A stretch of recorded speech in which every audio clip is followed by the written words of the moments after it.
Вече над 2 години не употребявам никакви наркотици. Животът ми е съвсем друг обрат. Вече нещата не са толкова сиви като едно време. Едно време ме интересуваше само да се надрусан, да се прибера от работа, да мина през дилъра, да си взема това, което ми трябва, да се прибера и въобще да не се срещам с никой, да не се виждам с никой. Даже като ми звънят по телефона или на вратата, въобще не отварям, не вдигам, просто не ме интересуваше нищо. Сега вече нещата са много по-различни. Приятелите ми пак му приеха, пак сме си заедно, пак всичко е много добре. Чувствам се идеално. Перфектно. Отвориха ми се нови възможности за работа.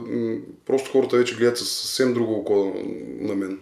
Не съм онен наркоман, който сутрин идва сърдит нацупен, че не си намерил дозата и му и криво и се чувства отвратително и само бачка колко да изкара за дозичката и да се маха и да върви се надбруса и нищо да не го интересува повече. Работя в каменоделска работилница, занимавам се с камък и част от работата ми е да правя надгробни плочи. Правил съм много паметници на хора, които познавам, наркомани, които просто там никой не е починал от естествена смърт. Всичко е свръхдоза или нещо объркано, просто гадно. Тия хора, които аз познавам лично, аз съм ги направил паметниците. Трабанта. И той замина си заради наркотици.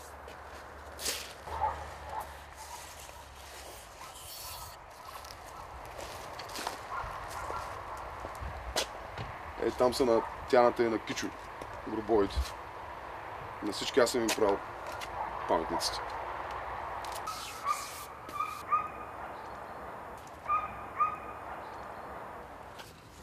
За този гроб не е много маят. Когато спря да друсам, се опитах да помогна на един мой приятел и той да спре. И докато той стоеше тук и плачеше на този гроб, аз в същото време правих паметника на това момиче. И се кълнеше, че ако тя е жива, той ще й помогне да спре да друса и тя. Де факто той даде последната доза. 5 мл игра и 5 си ги взима в нея. И аз се оставих жива и здрава и се разделихме. Чувствам се виновен, но колко виновен, колко всички останали, защото можеше и аз да съм на нейно място, когато тя ми е давала. Приятно е най-много, че сега аз съм се оправил и ако беше жива, ще да я помогна.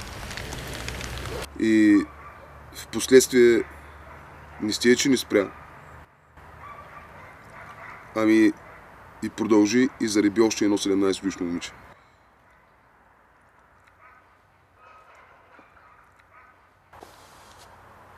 Преди време бях казал на колегите, че като почина, искам такъв паметник.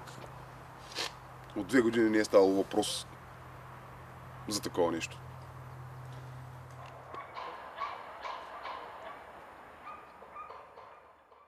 Общо взето мнението на хората много се променя след като спреш. Значи шефа ми, преди да спра да друсам, постоянно си имахме такива приказки за тези наркотици, защото той знаеше, че друсам, даже понякога като закъсвах за пари, ходих да му се моля да ми даде. И много пъти се е случвало да отида сутринта абсинентен на работа и да не мога да почна да работя. И му казвам, ако не ми дадеш пари да се надрусам, аз няма да работя днес. И той едва ли не, аз съм го изнудвал, той ми даде пари да отида да си купя наркотици, да се надрусам и да се върна да работя. Аз много преди да спра да друсам, го имах и желание. Но нямах възможност. Трябваше да прекъсна работа, трябваше да спра да работя. Аз сам когато го правеше е адски трудно.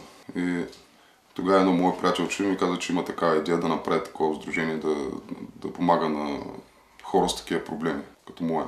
Но пък тогава изникна другия проблем, финансовия с парите, който просто нямаше начин как да почнем без без пари, без нищо. Имахме къщата, имахме всичко, но нямаше парите. И тогава се сетих, че имам един приятел, който има там някакви връзки в общината и го пратих при него да говорят. Тогава той каза, не ти трябва община, не ти трябва нищо, аз съм човек, който ще помогне. И де факто той вложи всичките пари, средства, всичко той вложи за моето излекуване. Значи с този човек отидохме в Стара Загора, когато взех последния метадон. И още от излизането от програмата влязахме в колата и си ударих последната доза.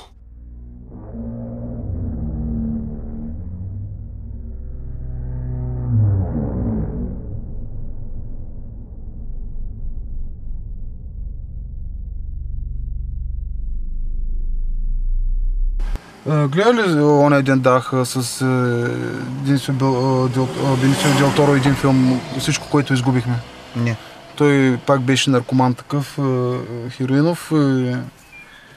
Значи питаха го какво изпитва. Значи най-точното обяснение, което съм чувал е целунат от Господ. Но това е само първия път. И оттам нататък почваш да го търсиш постоянното и усещане, което си изпитал първия път. И дигаш дозата все повече, за да може да го изпиташ и чувство, но то никога не го изпитваш. Преди да тръгнем към Турия, към тази къща, трябваше да мина преглед лекар. Изпишете лекарства. Аз тогава не бях спирал с лекарства. На 2 пъти съм се пробвал, още когато бях на хероин. Както се казва, на студена пуйка. Без лекарство, без нищо. Там е някакъв кошмар. Болките са почти непоносими. Не можеш да спиш. Постоянно имаш разстройство, постоянно те избива студени, топли вълни, болят костите.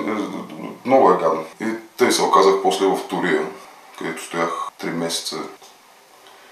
И даже едното шишенце, което беше от метадона, си го оставях при мен в къщата в Турия, да се ми стои така на рафта.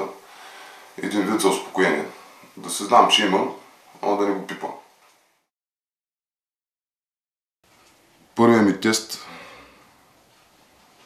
се оказа, че не съм се изчистил. Аз много се притесних, защото той беше 2 седмици, 15 дена след като вече бях спрял. Не би трябвало да покажа, че има все още в мен метадон. Ме притеснява, че ми излиза метадон, че имам. Излиза. И тогава много се притесних да си помисля, че ги лъжа, че продължавам да вземам тайно от тях. И тогава помолих този моят приятел за още един тест след 5 дена. Че ми трепират ръците. 2 са човек, 2 супер. Как мога да се чувствам супер? Който тогава вече се оказа, вече всичко е чисто и че някой аз се успокоих тогава, защото наистина много се бях притеснен да си помисля, че ги лъжа. При този вид наркомания нормално да се лъжи много. Защото всеки казва, аз спирам, аз не знам си какво там вече няма, пък де факто не е така. Впоследствие вече, като почнах малко да се движа, да се чувствам малко по-добре, почнах да тренирам. Имаше един лост там, един кабел вместо въже да скачам. Не измислих си някакви уреди там, и кофе с пясък, дигах като Рамбо,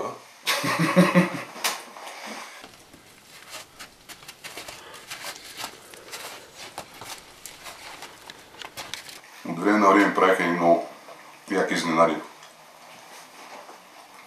Викаха мои приятели, които са, да кажем, известни така музиканти, Сармата Хари, с едно приятелче от Стара Загора, Траян. Заблуждане в зара, въобще нема и без. Кара в сърцето ми, бясно дято ти, обичам да пуша, да пия без пари. Гръцката. На бъдни вечер даже не ме оставяха сам. Имаше едно момиченце остана при мен да празнуваме заедно. Даже ме изненада с подарък. Една чаша много яка. Мерси на дядо Коледа, която и да е той. Не съм бил сам. Постоянно някой ми помагаше, някой ме подкрепеше, което съм много благодарен на всички хора, които по някакъв начин ми помогнаха да спра метадон, хероин и всякакви наркотици.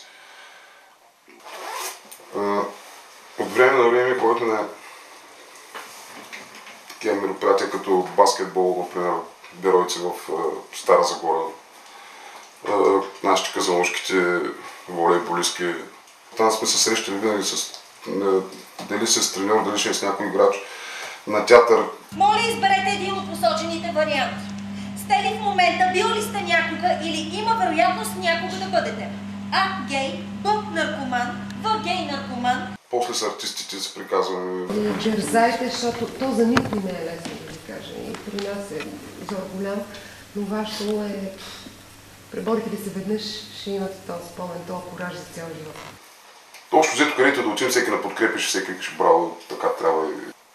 На рождения ми ден на една друга организация, Сдружение Взаимопомощ, ни предостави една къща, която аз празнувах първия четвърт рожден ден. Чист такъв, без наркотици, без нищо, с много приятели. Всяка седмица, един път седмицата идва психоложка при мен, което също много ми помогна, защото действа отпускащо. Действа отпускащо да се говориш с някой, да... В смисъл, едно да говориш на приятел, а друго е да споделяш с някой непознат човек. Не знам, да ми действаше поне добре. Гошото става с приятелката си дойде. Когато аз се стъпих на краката и трябваше да помогна на друго момче, което със същите проблеми, той да спре наркотиците, когато отидохме да вземем неговата последна доза, както и моята, когато ходихме да вземем, се наложи да му помогна да си бие дозата, защото той 5-6 пъти не можа да се оцели както трябва и накрая вече спринцовката беше вече и пълна и с кръв и се запуши и се наложи да го изпи и просто видях отстрани какво съм представлявал аз, когато аз съм търсал и колко отвратително. Отвратително. И когато се сещам за това и винаги ми звучи една песен на Жоро от Остава, която като я слушам и винаги се сещам за всички тия моменти, които аз 13 години съм имал само такива моменти. Игли, вени и само това.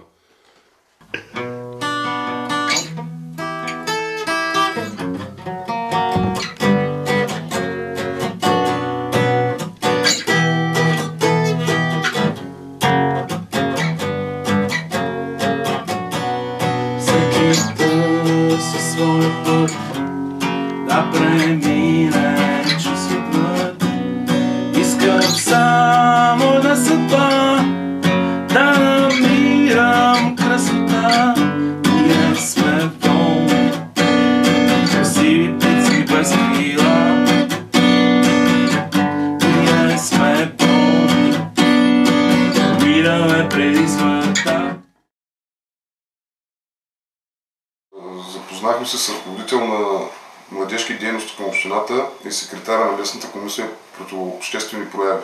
Например, от общината не бяха поканили да отидем да почистим тюлбито. Ние мисля да отидем да събираме салфетки и кутии. Отидохме в едно място, му викат Допландия, там където се дърсят наркоманите. Събрахме всички спринцовки, които бяха по земята, липила и така нататък, което се оказа доста така, няколко турби. Ходихме в Бузовград, в дома за деца с увреждане. Аз тогава наистина бях много притеснен, не знаех как да реагирам. Още в началото ми казаха спокойно, като влезеш, което и детето хареса, точно той само при тебе. И наистина точно така се случи. Още влизаме и едно момиченце само фана за ръката, гушна ме, до там и не ме пусна. През цялото ден там си играхме с пластилини, правихме разни работи. Започнах да участвам по-активно в културния живот на едно читалище Възродена искра. Ходих там и на едни танци, салса, такива, един мексиканец, такъв беше там. Се мъчеше да ме кара да танцувам. От време на време, като отивам на работа, минавам през една гора, която бурата скоро опустоши и просто си виждам живота там. Всичко смляно, паднало, изкоренено, пречупено. Просто виждам себе си там в тази гора, когато се разхождам. даже може да кажа, че наркотика направи това, което бурята е направила с тази гора. Той ме опустоши по някакъв начин.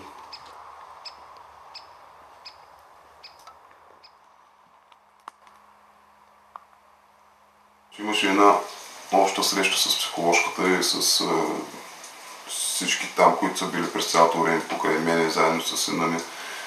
Тогава стана малко криво, не малко, доста. Зададе въпрос към всички, но най-вече на сина ми. Мнението ми така жегна. Твоята представа за баща ти? Моята представа е...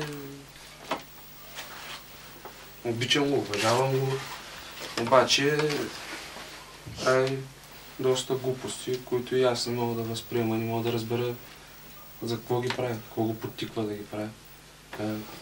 Безотговорността му спрямо мене ма дразни също, въпреки че съм ме преодолял. Отношенията са ми приятелски, бих казал, не са като, не са като родител и дете. Винаги са били такива. Помагал ми, но като цяло е липсвал. Липсвал е, да. Израснал съм без баща, с две думи. В смисъл, човек може да си избира как да живее, по какъв начин, какъв да е, с кой да е. Синът ми, той нямаше право на избор. Аз просто си бях такъв. Той се е родил в не на точното място, не с точния човек и яд ми е, че не бях добър родител и не можах да направя това, което трябва да един баща направи за сина си.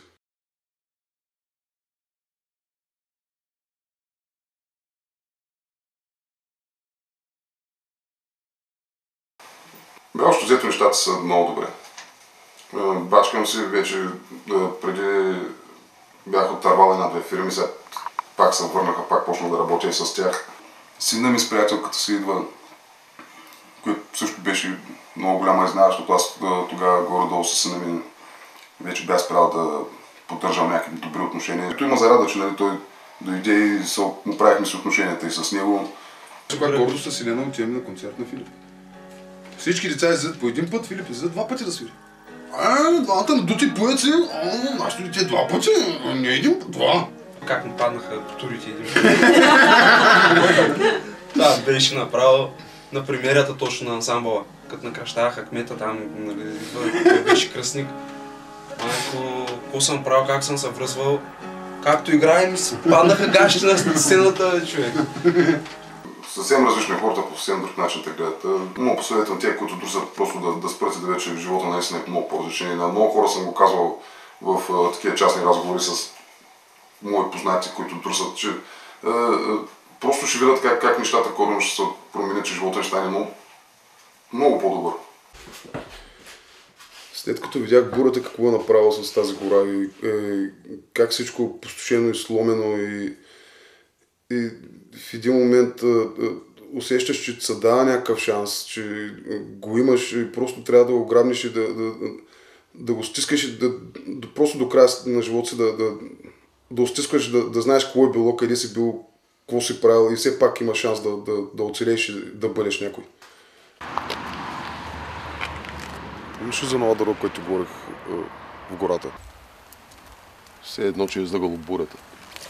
Така се чувствам и аз.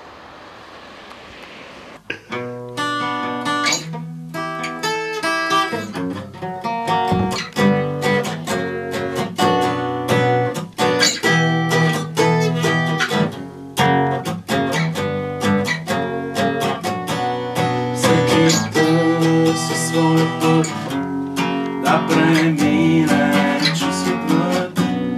Искам само да съдба, да намирам красота. Ние сме болни, красиви птици без крила. Ние сме болни, умираме преди смъртта. Вечна игра.